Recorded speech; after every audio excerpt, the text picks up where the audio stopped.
अभी अभी इसरो की तरफ से इस वक्त की सबसे बड़ी बिग ब्रेकिंग अपडेट निकलकर सामने आ रहा सूर्य में हुआ है भयंकर ब्लास्ट। आकाश गंगा में उठा भयानक सौर तूफान आदित्य एलव चंद्रयान 2 ने भेजी तस्वीरें इसरो ने कर दिया एक ऐसा दावा, सूर्य में एक बड़ा विस्फोट हुआ है। दोस्तों पूरी अपडेट क्या है समझते हैं इस वीडियो में, लेकिन उससे पहले हमारे इसरो के इस महान वैज्ञानिकों के लिए वीडियो को लाइक करके चैनल को सब्सक्राइब कर दे, क्योंकि यह आपके लिए 1-2 सेकंड का काम है जिससे हमारी काफी मदद मिलती है। अगर आप सच्चे देशभक्त हैं तो कमेंट्स में जय हिंद जय इसरो जरूर लिखे। चलिए दोस्तों हम अपने टॉपिक पर आते हैं।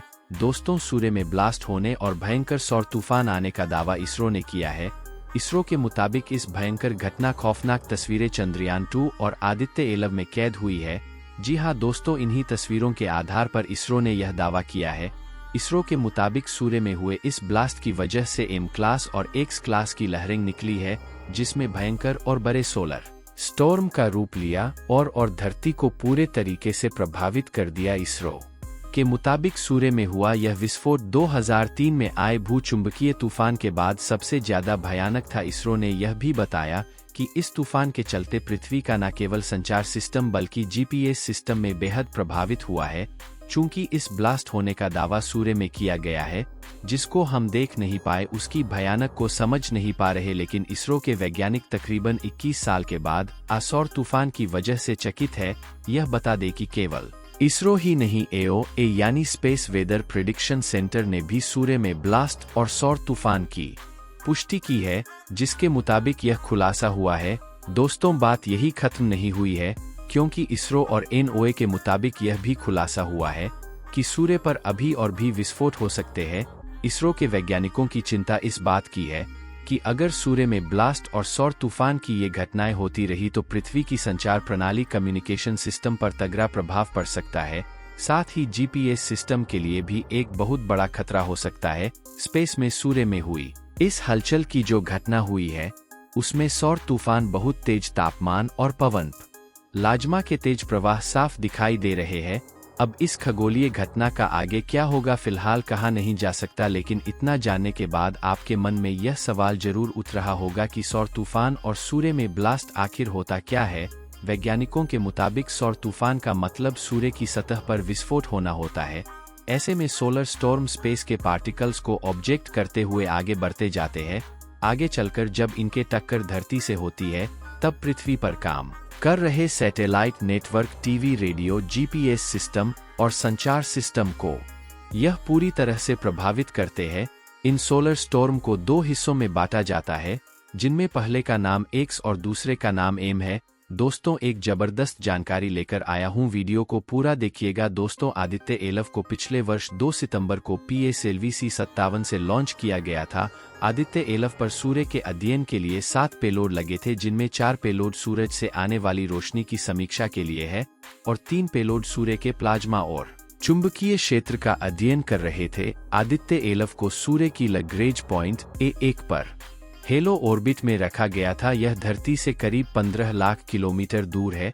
आदित्य एलव को सफलतापूर्वक लॉन्च के बाद निर्धारित कक्षा में स्थापित कर दिया गया था। भारत का पहला सूर्य मिशन अगले 125 दिन अनंत अंतरिक्ष में एलव पॉइंट की यात्रा किया था। भारतीय अंतरिक्ष अनुसंधान संगठन इसरो के वैज्ञानिक लगातार आदित्य एलव के मूवमेंट पर नजर रख रहे थे। सूर्य के बारे में अहम जानकारियां हासिल करने के लिए इसरो ने आदित्य एलव पर कई पेलोड्स लगाकर भेजे थे। आदित्य एलव में कुल 7 पेलोड है।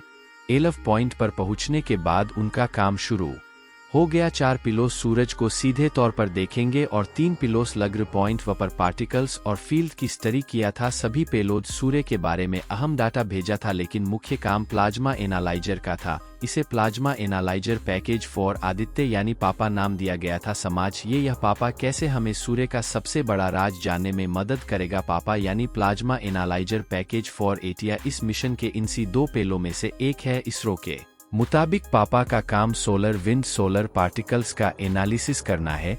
इसके अलावा यह इलेक्ट्रॉन और दिशा वाली भारी आयनों की भी जांच करेगा। सूर्य के कोर का तापमान करीब 5700 डिग्री सेल्सियस है, मगर बाहरी परत जिसे कोरोना कहते हैं दोस्तों, सूर्य का तापमान 1 लाख डिग्री तक पहुंच जाता है। यह बात वैज्ञानिकों को हैरान करती है। पापा सूर्य के इसी राज्य का पता लगाएगा। पापा के अलावा solar ultraviolet imaging telescope SUIT सूर्य के फोटोस्फीयर और क्रोमोस्फीयर की तस्वीरें लेगा। सोलेक्स और हेलमोइस सूर्य की एक्स-रे स्टडी करेंगे। एस्पेक्स का काम सौर पवन की स्टडी और इसकी एनर्जी को समझना। मैग्नेटोमीटर A1 के आसपास अंतर्ग्रहीय चुंबकीय क्षेत्र को मापे। दोस्तों, रो के शॉकिंग न्यूज के बारे में जानते हैं। दोस्तों, पिछले साल रो के वैज्ञानिकों ने अपने आज तक के सबसे बड़े स्पेस मिशन आदित्य A1 को लॉन्च कर दिया था, जिसे रो के बाहुबली रॉकेट PSLV ने अंतरिक्ष में ले जाकर पृथ्वी के 400 किलोमीटर के ऑर्बिट में छोड़ दिया था। और अब आगे का सफर आदित्य A1 को अपने बलबूते पर करना था। और यह सफर कोई 20 से 22 दिन का नहीं बल्कि पूरे 109 दिन और करीब 80 लाख किलोमीटर बड़ा था। इसलिए पूरी दुनिया की नजर आदित्य A1 पर टिका हुआ था, क्योंकि इससे पहले इसरो सिर्फ एक बार मंगलयान मिशन के दौरान ही अपने यान को पृथ्वी से इतना दूर भेज पाया है। जिसके बाद हम एक बड़ी खुशखबरी मिली कि 30 सितंबर के दिन इसरो के वैज्ञानिकों ने कमांड सेंटर में बैठकर एक बटन दबाया, जिससे आदित्य A1 ने अपने इंजन ऑन करके 40,000 किलोमीटर की तेज रफ्तार से पृथ्वी की गोलाई वाली कक्षा छोड़ दी और A1 पॉइंट पर जाने के लंबे गैलेक्टिक हाईवे को पकड़ लिया। लेकिन वह कहते हैं ना कि ब्रह्मांड पर हमारा बिल्कुल भी कंट्रोल नहीं है और वहां अचानक से मुसीबतें अंतरिक्ष यान के दरवाजे पर दस्तक देती है। ऐसा ही कुछ हुआ आदित्य A1 के साथ। जी हां, अपनी राह में आगे बढ़ते हुए अचानक से भारत का सूर्यन अपनी राह से भटक गया था और दूसरी तरफ निकल पड़ा था, जिससे इसरो की हेड ऑफिस में भगदड़ मच गया था। क्योंकि अगर कोई भी स्पेसक्राफ्ट अपनी राह में 1 डिग्री भी इधर-उधर निकल जाए तो हजारों किलोमीटर की रफ्तार पर चलते हुए वह अपनी तय की गई मंजिल से काफी दूर निकल जाता है और फ्यूल की कमी होने की वजह से उसे इतनी दूर से वापस भी नहीं लाया जा सकता, जिससे पूरा मिशन फेल हो जाता है।